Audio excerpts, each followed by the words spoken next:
played a lot of Tetris. So. Oh, Tetris? Yeah. Back on the Game Boy. Yeah. Dang.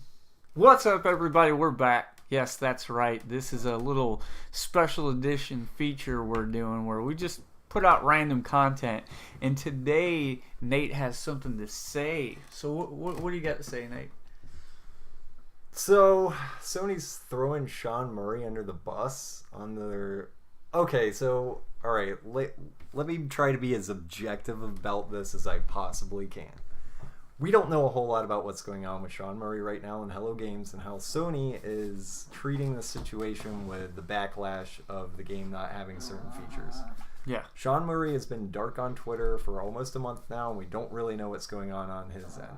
Yeah, because here's the thing about that. Before you go any further, the lead up to this game, Shawn Murray was all over Twitter. You know, just tweeting out the game, talking about the game, and then when the game came out, and it was polarizing, and there was a lot of people saying that the game was they overpromised on the game basically, right. and they falsely marketed it. Well, Shawn Murray hasn't tweeted out anything since the game's launched, and that's where people are having a problem. Is they're like, well, why did he go dark? So continue on. So my speculation on why he's gone dark and that is because perhaps Sony is restricting or advising him not to say a whole lot right now. Because what Sony would want to do as a company is basically protect their interests, right? You know, they've already made their money on the game. They don't need him doing or saying anything that's going to slow sales of the game in any way than they already have. So I think personally, and this is all speculation, that Sony made Shawn Murray the PR representative for the game, knowing that as a developer and the head of the development team, that he was going to push the game as hard as he could, and they didn't do a good job of reining him in when he was discussing what the game's features were going to be.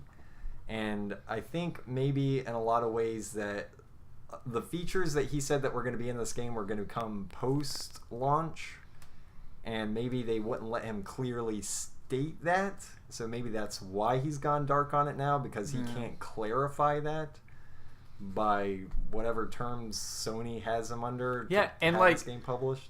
And like, you know, that's not a good practice to patch stuff in like later, like that you want to add to the game, but that's games in 2016, you know what I mean? Games come out buggy, games come out lacking content, and the industry is able to patch that stuff in as it goes, and I feel like the internet isn't as crucial on other games as they are this game. Like, this is the game. Like, this game got...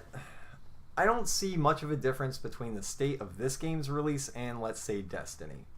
Destiny came out with a lot of things that people were expecting that it didn't have, but it was fleshed out over time. Right. What the internet wants nowadays is clarity. You know, they want to hear from Shawn Murray. But I mean, again, with the whole clarity thing, like no other game is transparent when it comes to that. If the game's going to be kind of superficial, they're not going to tell you that in their marketing. They're trying to sell you the game. They're not trying to discourage you away from it. So, like, why are we holding Shawn Murray to a different, you know, standard than we're holding every other game that's come out under this generation? So. Right.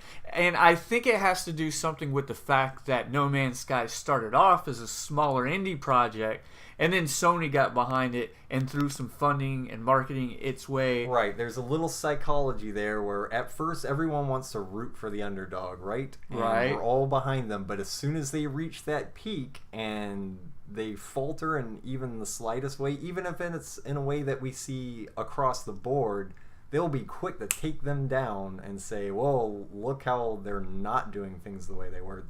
The internet is so quick to trash people and situations that, you know, I feel like a lot of the hate that came from this game came from a small group of people who were disappointed, and it spread like a virus. Yeah. And suddenly everyone who was on the hype train is now on the hate train. Right. And, without much reasoning. Like, people who haven't even played the game hate on the game. Literally overnight, you seen like a 360. Right. And it was like one person said it, and then like everyone followed suit.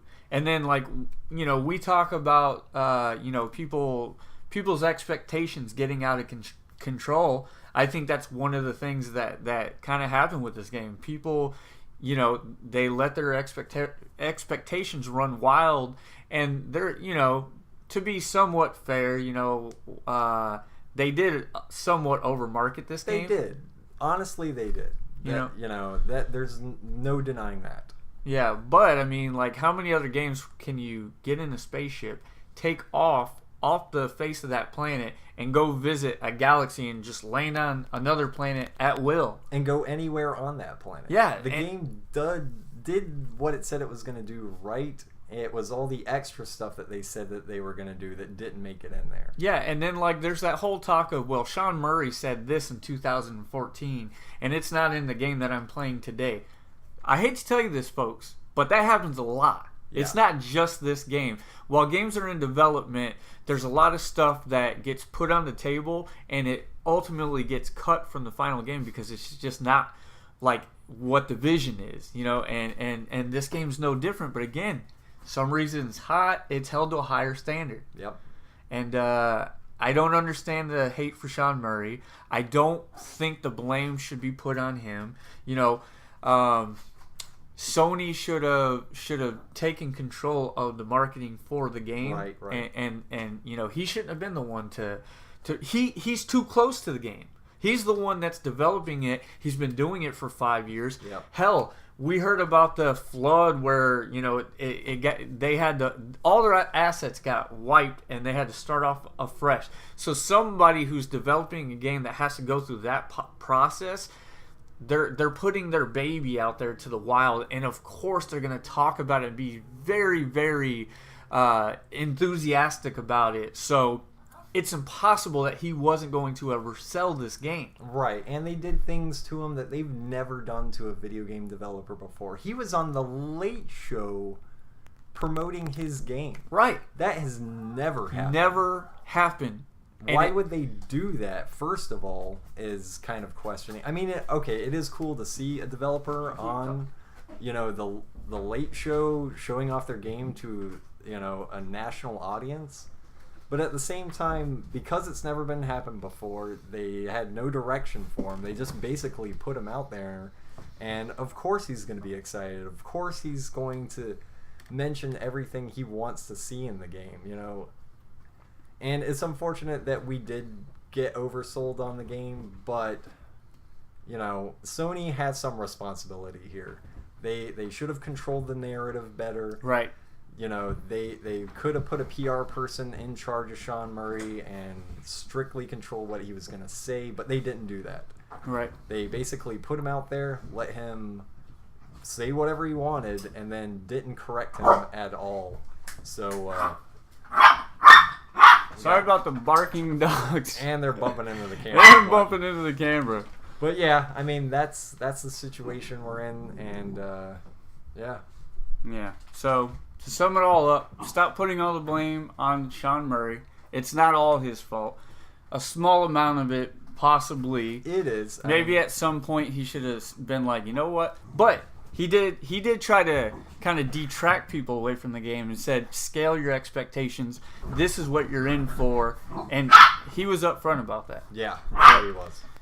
That's all we had to say for you. We just want to do a quick little stop being so mean to Shawn Murray spill. And keep it locked right here, guys, for all kinds of wacky new ideas we have. And we'll see you for another little bite-sized something or another.